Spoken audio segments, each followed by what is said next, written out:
Qui recommence la Enfin, vous croyez pas qu'il exagère, ce petit crétin? Écoute, ils sont jeunes, laisse-les vivre. Là, comment ça s'appelle? Une caméra? Non. C'est des appareils photo. Mais non, mais des appareils photo qui font des films? J'ai écouté, qu'est-ce que c'est cette histoire-là? Oui, je sais. Bon, enfin, c'est incroyable. Mais je peux vous garantir que c'est... Hein? Mais c'est pas avec ça qu'on tourne sur les plateaux, quand même, si? Pour certains films, si.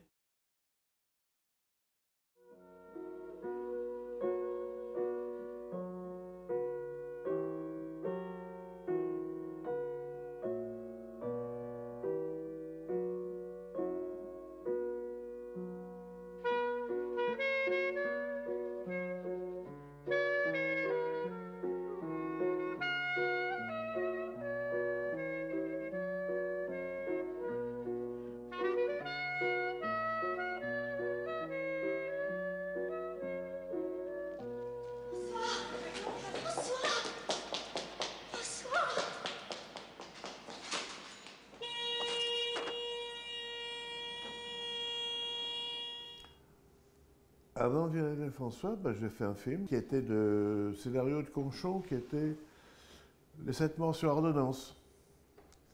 Et puis avant, j'ai fait des années de chômage et de travail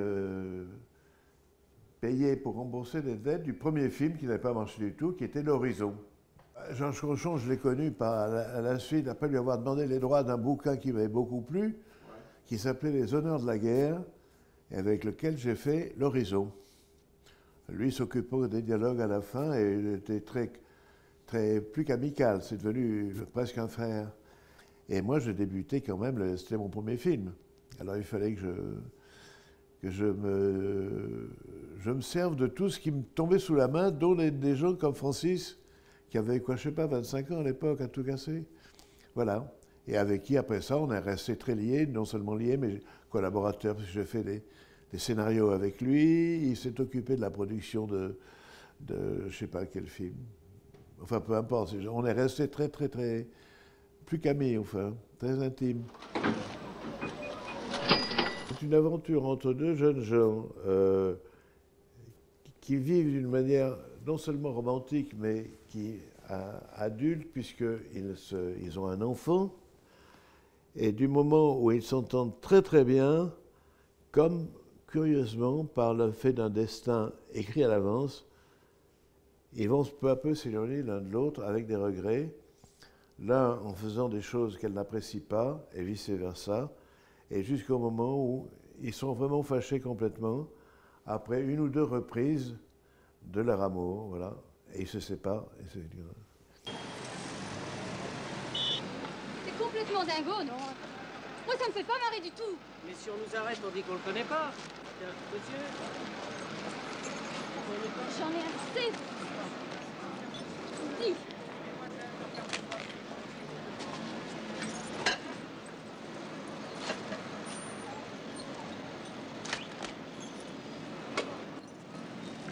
N'empêche que tu... Hein?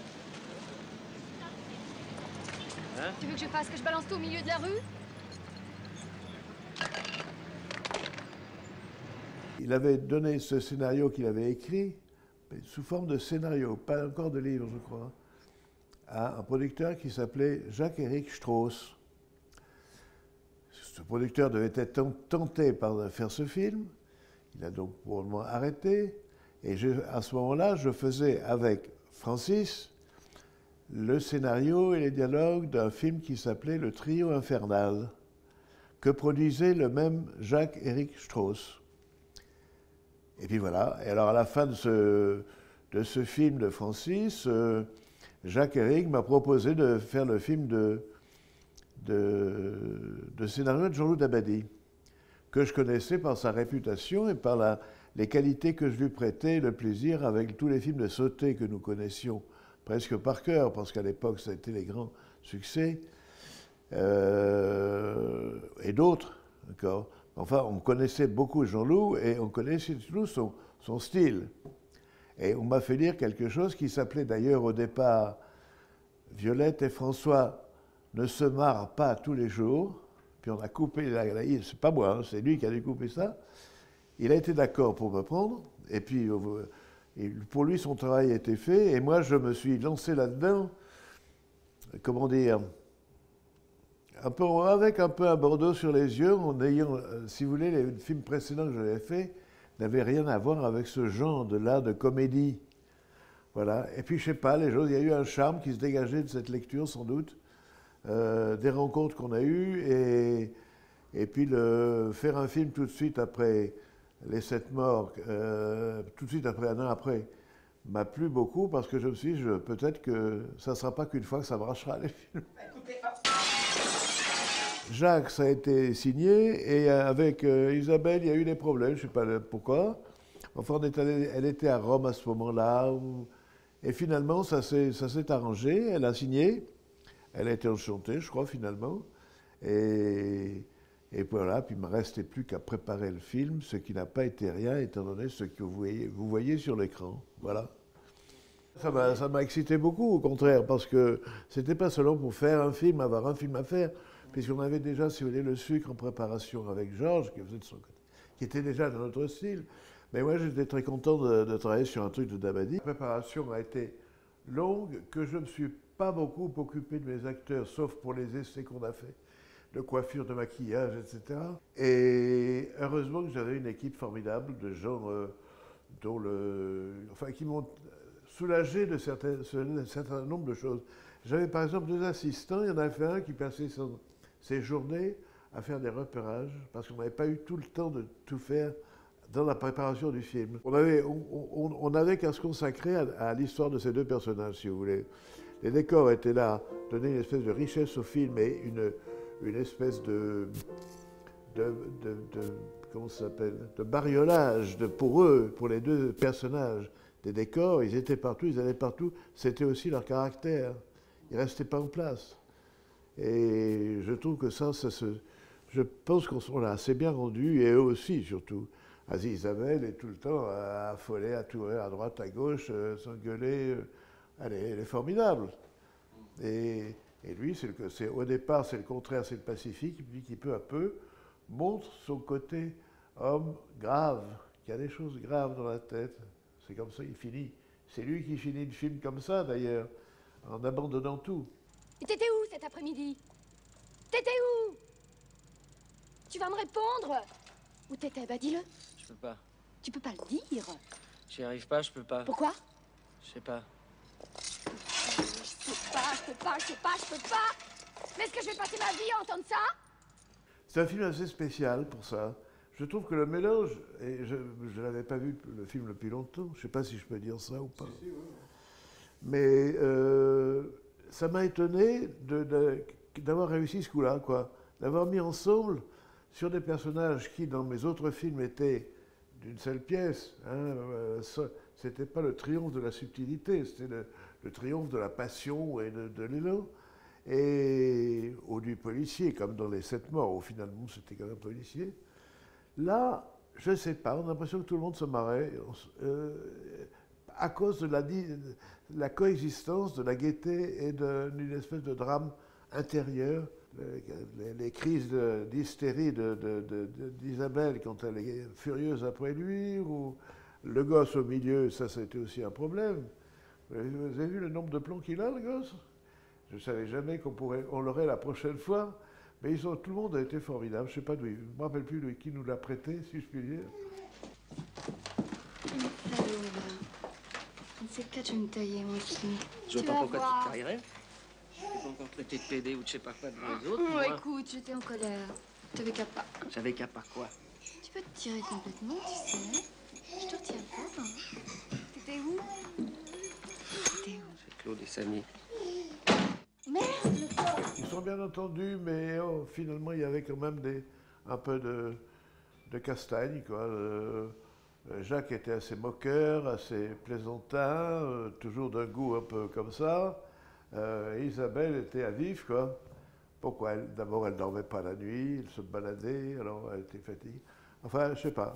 Ils se sont bien entendus pour jouer ensemble, et ça a bien collé, malgré une espèce de manque d'appétit peut-être qu'ils auraient eu dans un autre scénario, je ne sais pas. Là, ce scénario avait chose miraculeuse, ça provoquait la coexistence de tout le monde. C'est des acteurs comme des techniciens d'ailleurs, parce que le montage est formidable, la photo est formidable, les décors de Max Louis est formidable. Et moi, j'ai été très aidé, et l'opérateur, n'en parlons pas. Elle n'a jamais été photographiée comme ça, Isabelle. C'est formidable. Alors, tout ça, ça a roulé. Ça a roulé, j'allais dire, alors qu'on s'attendait peut-être le contraire. Mais finalement, on m'a fichu la paix, j'ai bien travaillé tranquille. Voilà. Le montage était fait par une dame qui s'appelait Geneviève Winding, dont le mari était mon opérateur, qui était un ami aussi, des amis. Et elle avait monté avec moi Les 7 morts. Elle avait commencé Les 7 morts. L'horizon, c'était pas elle, Les 7 morts. Et moi, je trouve que c'est une monteuse formidable, voilà. Alors donc, on a enchaîné et c'était bien.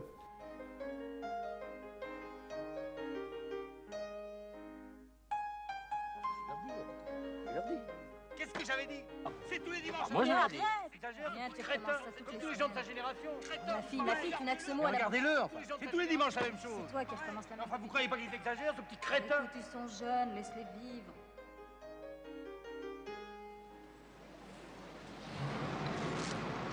Écoutez, il y a des idées à la monteuse, celle-là en tout cas. Mais ce que je peux vous dire, par exemple, c'est dans Les 7 morts, où elle était monteuse déjà, il y avait, tel qu'on a fait un premier montage, on s'est trouvés tous les deux face à face en train de se dire la même chose, c'est nul, il faut faire autre chose.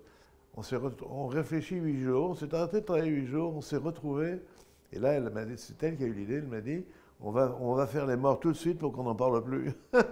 C'était un mot d'esprit, mais finalement, c'est comme ça qu'il y a les 4 morts au début, et qu'après ça, on ne s'en occupe plus, on s'occupe que de l'histoire. Donc on avait un travail très commun, mais c'est elle qui était la monteuse formidable.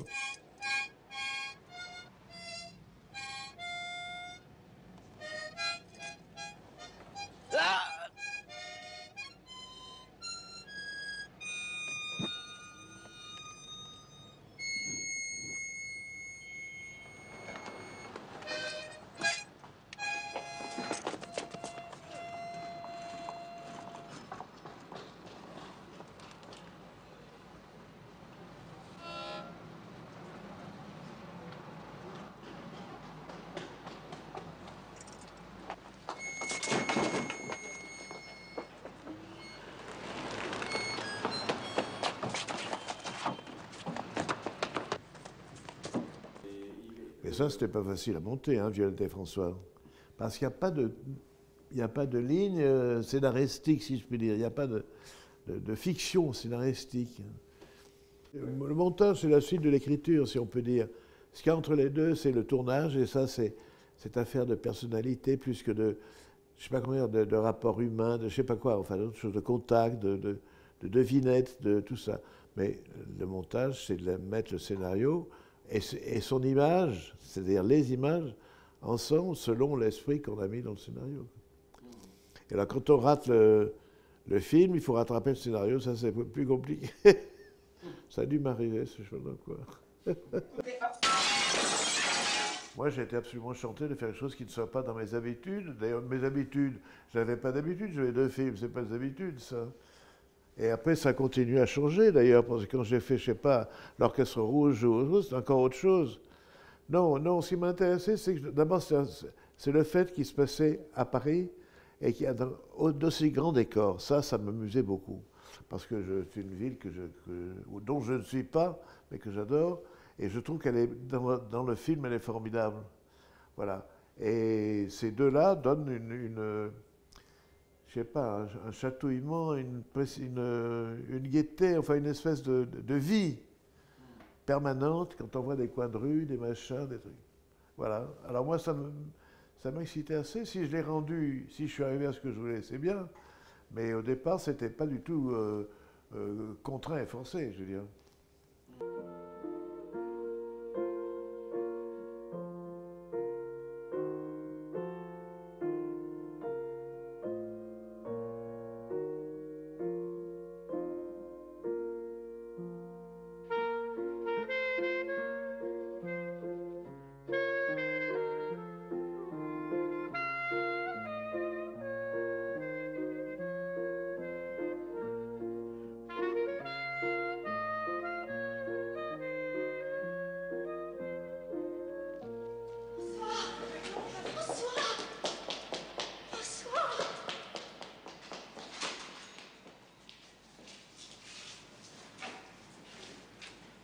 Je trouve pas que le film soit une critique de la société tellement évidente, enfin concrète.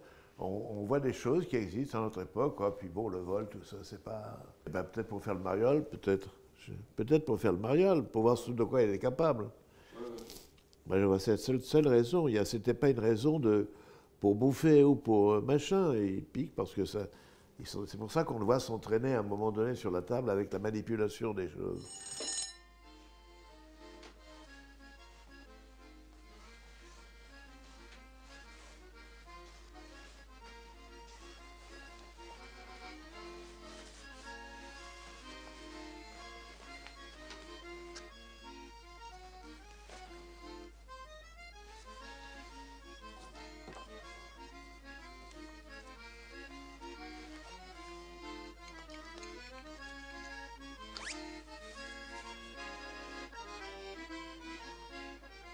L'exposition des biens en a provoqué l'envie. Oui, avant vous étiez obligé d'aller chez votre épicier pour acheter vos kilos de pommes de terre. Mais là je crois que pour ce qui est pour des gens la survie, pour des pauvres, pour Jacques Dutronc, c'est une espèce de vérification de lui-même, quoi.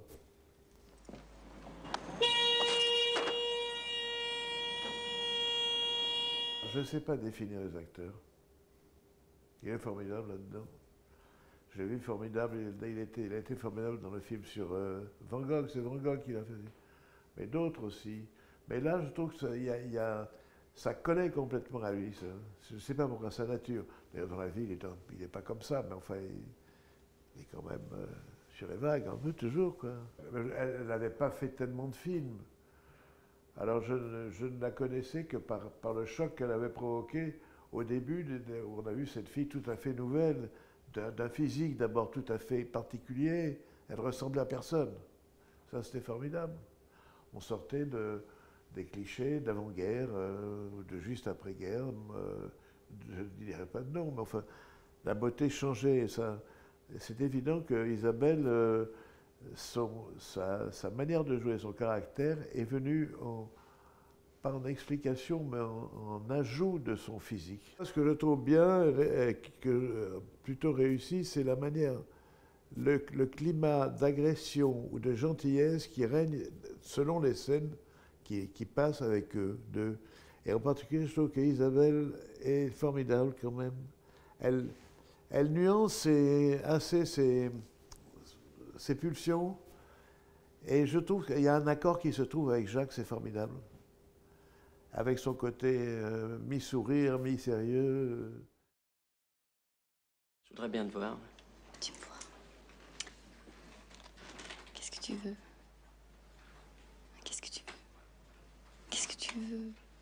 Je voudrais que tu rencontres un petit brin aux cheveux courts qui pourrait te répondre. Tac, drink, je sais, je veux, je suis. 4, 8, boum. Qu'est-ce que tu veux, toi? Je sais pas. Je veux bien mourir.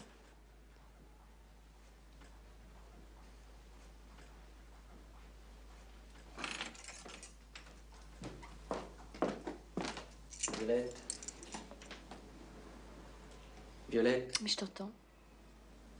je voudrais qu'on se marie.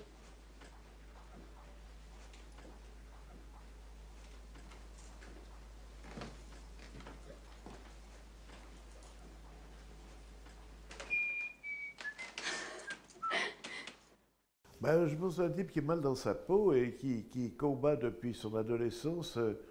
Ça, c'est un type très romanesque, parce que moi, j'en ai lu des tas de bouquins où il y a des types comme ça, qui peu à peu, l'âge adulte fuit devant eux, et quand ils le rattrapent, finalement, c'est pire parce qu'ils font des conneries.